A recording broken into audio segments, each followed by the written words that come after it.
everybody, it's Ben here at Heart of the Game, and I am going to talk about one of my favorite games of all time, which is Dungeons and Dragons. And we're going to take a blast to the past as we showcase the Goodman Games Original Adventures Reincarnated today. Now, as you can see, I have a few of the books here on display, including the latest addition to this series, The Lost City. However, what I don't have, unfortunately, I don't have an original copy, nor do I have the Original Adventures Reincarnated copy with me today, is the Expedition to the Barrier Peaks. What's really cool about this series is these guys went back and took these old modules. As you can see, they're a lot smaller back then, and they converted them to Dungeons and Dragons 5th edition.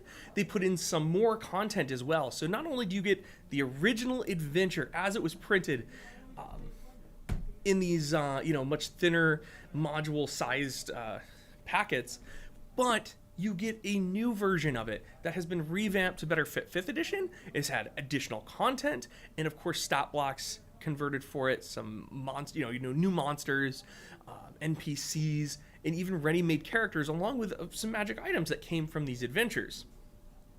So if you've ever wanted to go back and play some of these classic things, or maybe see what D&D used to be like, get a little insight into the game, before 5th edition D&D, these are a really cool thing to have.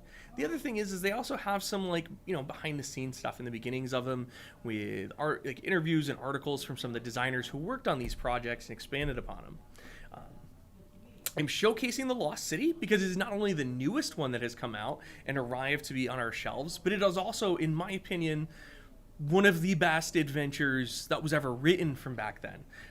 It's a very simple premise. You and your party were traveling through a desert, and the caravan gets lost in a massive sandstorm, and you stumble upon the ancient ruins of a mostly buried city. And you end up inside of, the halls and the crypts, and hopefully you're going to find, food, water, things that you need to survive. However, there's all these, there's a whole city of people living under here. There's some different factions.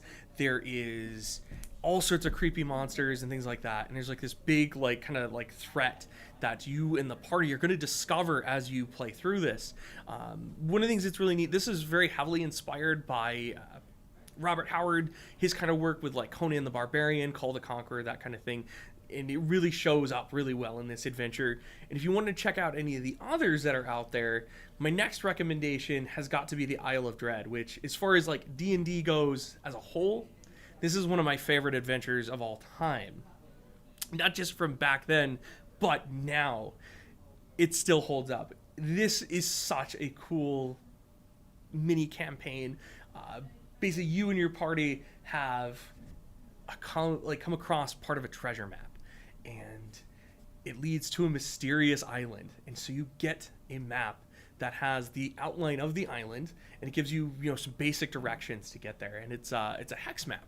So as you explore the island with you and your friends, your party of adventurers, you're going to be filling out this map, and you're going to come across ancient tombs, dinosaurs, the native inhabitants, and all sorts of other weird creatures and mysterious things as you are in this island that is kind of been forgotten by time and separated. It has this very King Kong Skull Island feel to it that I really enjoy, and very heavy on the exploration.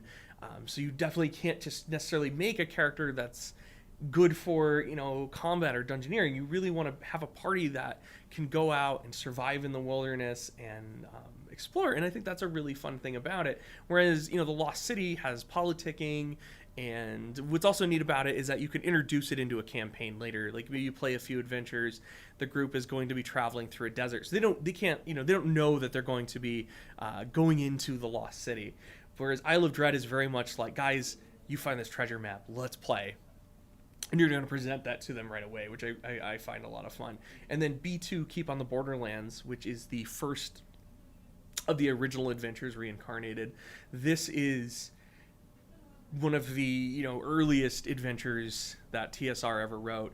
It is something that many of you have probably played, or some version of thereof. You have a very small home base. It is the castle, And in the nearby wilderness, there is this set of caves called the Caves of Chaos, and there's kobolds, goblins, ogres, orcs, some mad cultists, minotaurs, and all sorts of horrible monsters living within these caves. And even outside of that, in the wilderness around it, there's giant spiders and things like that. And it's very much an adventure that it's a sandbox.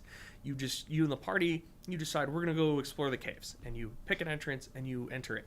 And as you get further into it, they get progressively more difficult and more more challenging monsters to overcome and things like that. And it's really fun is that every group is going to approach it a bit differently. It's just one of those more classic dungeon crawly. We're gonna go in, we're gonna fight monsters, we're gonna get some stuff, and we're gonna come home. But if you're interested in purchasing any of these products for your own campaigns, they are available here at Heart of the Game. You can get them at, probably any local gaming store out there, because honestly, these are just such a cool thing to add to your collection. They provide, if you're newer to D&D, myself, I didn't get into this until 2005, and I got way, way into it. So I looked back to those older things when I was playing in 3rd edition. Well, that was 15 years ago. A lot of this stuff was originally written in, 1980-something, as I will often say. But the thing is it's just really fun to be able to go back and see where this game came from. Like, for instance, Isle of Dread was 81, and this was also 81 B2, and The Lost City was 82. So in these adventures sitting here on the table, these are older than I am, and yet I'm still finding a lot of fun with them and a lot of inspiration, and I hope that you do as well. So again, thank you for watching. If you enjoy the content that we're creating here at Heart of the Game, the products that we're showcasing, because as we like to say, we're bringing the store, the local game store, to you, our viewers. Hit subscribe, hit like. Check out some of our other videos, including our D&D campaign. If you're into Magic the Gathering, we do videos like deck text, rules stuff, budget Commander, because Commander is such a fantastic format. We want you guys to check that as well. And please be safe, everybody, and have lots of fun gaming. Thank you.